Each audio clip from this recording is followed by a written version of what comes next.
Olá, tudo bem com você? Eu estou aqui no aeroporto de Brasília, aguardando o meu próximo voo.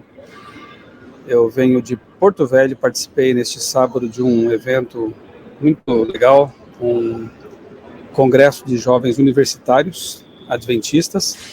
Tínhamos ali mais de 1.000 jovens de Rondônia, alguns do Acre também. Foi um evento muito interessante e posteriormente aqui no canal eu vou publicar aqui, postar os vídeos das minhas palestras e também divulgarei os podcasts que nós gravamos lá naquele evento. Foi realmente muito interessante, conheci ali muitos jovens, pudemos conversar sobre missão dos universitários, como sobreviver, como manter a fé no campus universitário. Foi uma interação muito boa.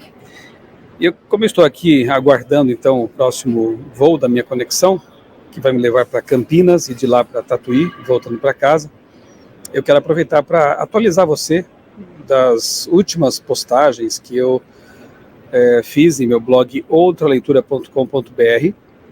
Faz tempo já que eu não posto aqui no canal Notícias da Semana, né? Que na verdade se torna notícias ocasionais. Quando eu consigo, eu divulgo aí alguma coisa. Mas vamos então ver alguma coisa aqui dos posts que eu divulguei em meu blog, e convido você, caso ainda não conheça, né, que acompanhe aqui o outraleitura.com.br, lendo O Mundo com as Lentes do Cristianismo.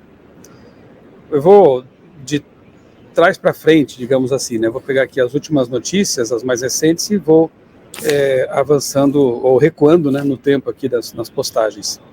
A última foi essa aqui, ó, que eu achei bem interessante, não sabia disso, uma matéria publicada na Folha de São Paulo, né? Zélio, o fundador branco da Umbanda, que não é bem aceito por umbandistas.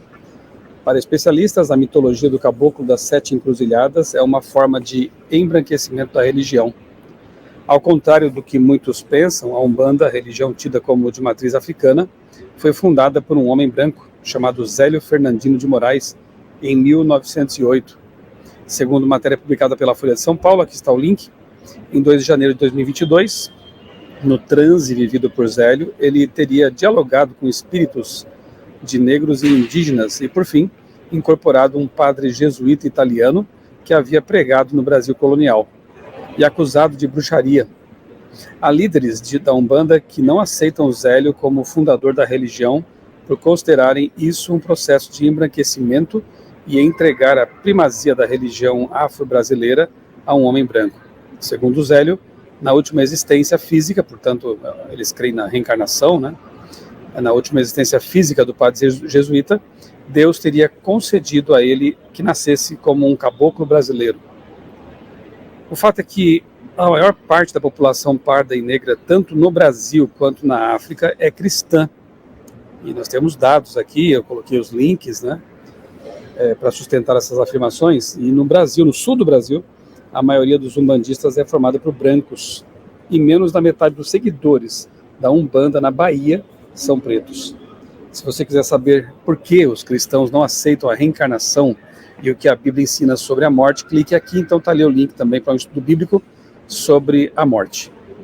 E aqui eu linkei um vídeo que eu já postei no meu canal sobre essa recente resolução que trata terreiros de Umbanda como complementares ao SUS, uma resolução que tem realmente causado alguma polêmica aí nas redes sociais, tem sido alvo de bastante discussão isso aí. Eu tenho publicado aqui toda semana também os meus vídeos com comentários da lição da Escola Sabatina e posto aqui no meu blog também o link para que você possa assistir. Geralmente quarta-feira à noite, ali no máximo quinta-noite, eu tenho esses vídeos aí postados. Outra notícia aqui, inclusive na semana passada, eu extraí aqui esse comentário da lição dos adultos, professor, um comentário muito bom aqui, que vale a pena ser lido. Destaquei aqui alguns elementos em bold, né, desse texto que realmente apreciei bastante. Nicarágua, Universidade Católica perde seus bens para o Estado. Ditador comunista ordenou que a instituição transfira ao governo seu dinheiro e seus imóveis. Continua, então, a perseguição ali na Nicarágua contra os cristãos. E aqui, nesse caso, contra católicos, né? A Universidade Católica perdeu seus bens. O Estado simplesmente, o ditador lá, simplesmente, Daniel Ortega, né, anexou, ele tomou, né, confiscou os bens desta universidade que já existe ali há um bom tempo, né, uma universidade conceituada, católica lá na Nicarágua. A justiça da Nicarágua, controlada pelo ditador Daniel Ortega, ordenou que a jesuíta Universidade Centro-Americana, a UCA, um dos mais prestigiados centros privados de estudos do país, transfira ao Estado seus bens e imóveis. É o que fazem os ditadores, né? Eles vão se apropriando de tudo. Está aqui a notícia, então você pode acompanhar depois. E eu coloquei uma nota dizendo o seguinte, que chega a ser irônico. Nos anos 80, 90, quando eu fui líder católico da Teologia da Libertação, tive amigos padres e líderes da Igreja Católica que apoiavam a Revolução Sandinista na Nicarágua e até a atuação de padres armados em favor da Revolução. Hoje, o ditador eternamente reeleito, entre aspas, se volta contra a Igreja Católica e ataca uma instituição tradicional dela. É o que dá a confiar em ditadores comunistas, né? Criar cobras, né? É sempre um risco. Marcha para Exu reúne milhares de pessoas na Avenida Paulista, em São Paulo. Isso foi na semana passada. E Exu é uma das entidades mais louvadas das religiões de matriz africana. Claro, se valendo aí da liberdade religiosa, eles têm esse direito, mas eu só publiquei aqui realmente essa notícia, né, para registrar o crescimento, né, desses movimentos, né, de religiões de matriz africana. Quem quiser conhecer mais um pouco do que aconteceu também, está aqui nessa notícia. Adventismo decodificado. Esse amigo aqui, ele é o professor lá no Rio Grande do Sul, professor de História em Gravataí, e ele tem esse canal aqui, eu vou até clicar aqui para você, Professor Felipe Dávila. Professor Felipe Dávila, é o canal dele. E ele está publicando aí uma série de vídeos sobre a história da Igreja Adventista, muito bons. Ele tem feito um bom trabalho, pesquisa, estuda os livros oficiais da Igreja e faz uma edição bem bonita, bem interessante, e ele está postando em seu canal essa série aí, Adventismo Decodificado. Eu recomendo a você, assista, conheça mais da nossa história e por uma fonte confiável, né? Isso que é o mais importante. Tem muita gente hoje aí publicando vídeos, divulgando informações enviesadas, preconceituosas, difamatórias, distorcidas sobre a nossa história. E aqui está um professor de uma escola adventista que está fazendo um bom trabalho com base em fontes confiáveis, em livros da igreja, em livros de historiadores da igreja, fontes ali originais. E eu recomendo este trabalho aqui, em lugar de ficar vendo aí vídeos de pessoas que caluniam, que não se pautam pela verdade. Que tal assistir essa série aqui do professor Felipe Dávila, esse sim, divulgando a verdade dos fatos. Aqui, crianças são investigadas em escolas na China, 2 famílias cristãs foram descobertas e estão ameaçadas. Sim, o Partido Comunista Chinês continua perseguindo cristãos, a vida dos cristãos lá não é fácil. Contatos locais do Portas Abertas, um ministério sério que monitora a perseguição aos cristãos em todo o mundo. Contatos locais do Portas Abertas relataram que estudantes de escolas públicas na província de Zhejiang, no centro da China, foram obrigados a preencher um formulário para declarar quais religiões seguiam. O Estado é conhecido por aplicar testes de novas leis que, conforme os resultados e a aceitação da população, são aplicados em todo o país. Nossos contatos, os contatos de Portas Abertas, acreditam que as autoridades locais pretendem aumentar o controle sobre as pessoas, porque um evento internacional está marcado para acontecer em setembro na região. Nesses períodos, tradicionalmente, as autoridades enrijecem as regras. Um dos contatos da organização, Li, que é um pseudônimo, disse que ao menos 2 famílias da igreja dele foram afetadas pela investigação. Os filhos deles, crianças na pré-escola e pré-adolescentes no ensino fundamental, ingenuamente preencheram o formulário com a religião da família, e o resultado foi visto pela diretoria da escola. Os professores convocaram os pais desses alunos e os colocaram em salas separadas para confirmar a declaração de religião e pedir que todos assinassem uma declaração renunciando à fé cristã. Se não renunciassem, se não assinassem a declaração, na pior das hipóteses, os filhos seriam expulsos da escola. Estamos sem opção. O futuro de nossos filhos será prejudicado contra o pai de uma das crianças. Ele percebe a diferença na forma como as crianças estão sendo tratadas. A família ainda está ferida e chocada por causa da situação. Toda a pressão mostrou a importância de preparar a nova geração de cristãos na China para que possam resistir à perseguição que acontece em todo o mundo. Bem, aqui está a lista, né, mundial de perseguição de 2023, está aqui o hiperlink. Os países que mais perseguem cristãos hoje são os países muçulmanos e os países comunistas. A situação realmente muito triste, muito deplorável. Nessa lista estão ali Coreia do Norte, estão ali países muçulmanos lá no Oriente, África, até aqui próximos de nós, né, Venezuela, Coreia, a Nicarágua, como eu acabei de mencionar também aqui.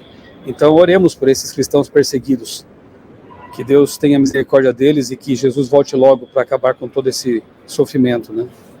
Aqui uma nota, né, sobre a nova resolução do Ministério da Saúde, que trata terreiros como complementares ao SUS. Já gravei um vídeo sobre isso também, então não preciso multiplicar palavras a respeito disso aqui. Segundo o secretário-geral da ONU, entramos na era da ebulição global.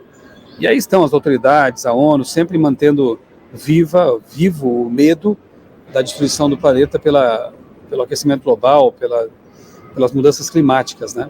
Eu aproveitei aqui para colocar o vídeo em que o pastor Sérgio Santelli e eu analisamos numa live os 15 últimos anos aí de monitoramento que temos feito desse assunto do ecumenismo, né, do ambientalismo relacionado com o decreto dominical. Assista essa live aqui para você ter uma ideia, né, desses 15 anos de estudos desse assunto. It's Time to Speak Up.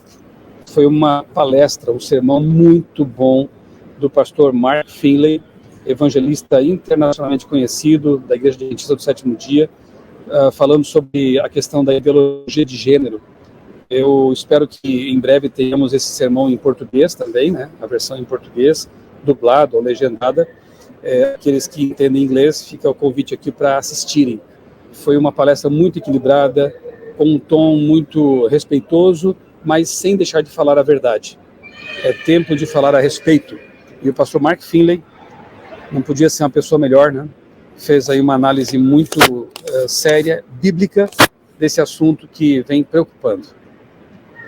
Ellen White e os Apócrifos, também gravei um vídeo sobre esse assunto aqui, que tem trazido alguma confusão na mente de algumas pessoas, né? Porque tem gente aí dizendo que Ellen White teria recomendado os apócrifos e, portanto, eles seriam inspirados ou coisa parecida, né?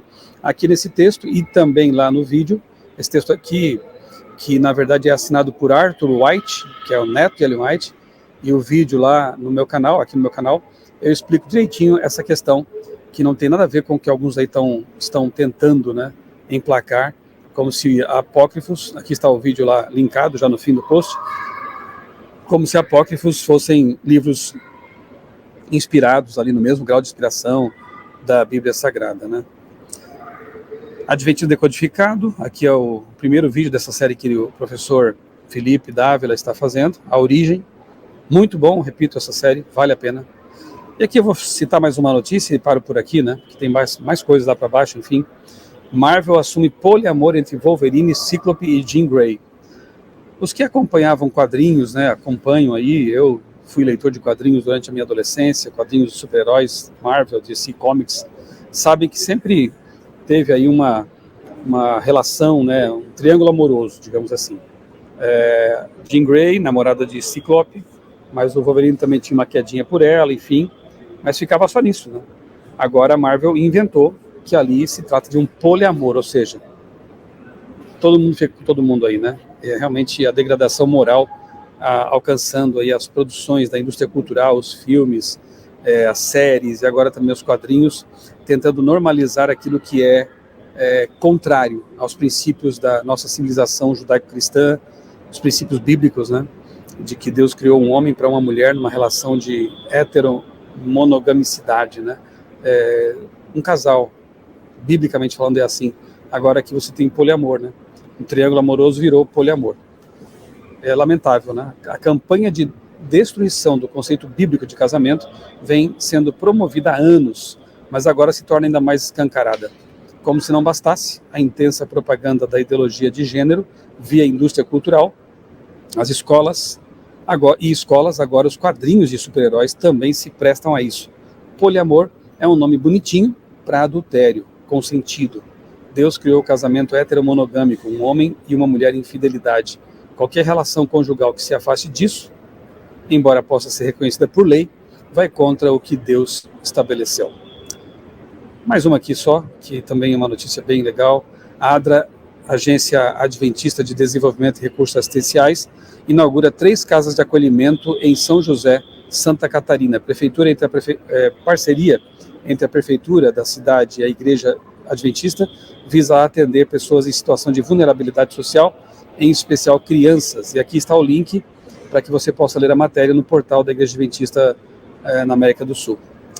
É isso. Fico por aqui. Convido você a acompanhar aí semanalmente, né, meu blog, outra leitura, acompanhar minhas redes sociais também.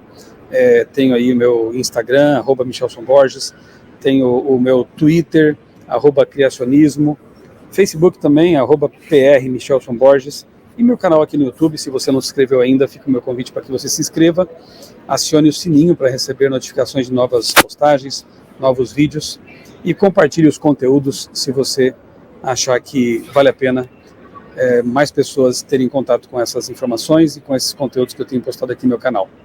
Um grande abraço para você, Deus abençoe grandemente a sua vida e também a sua família.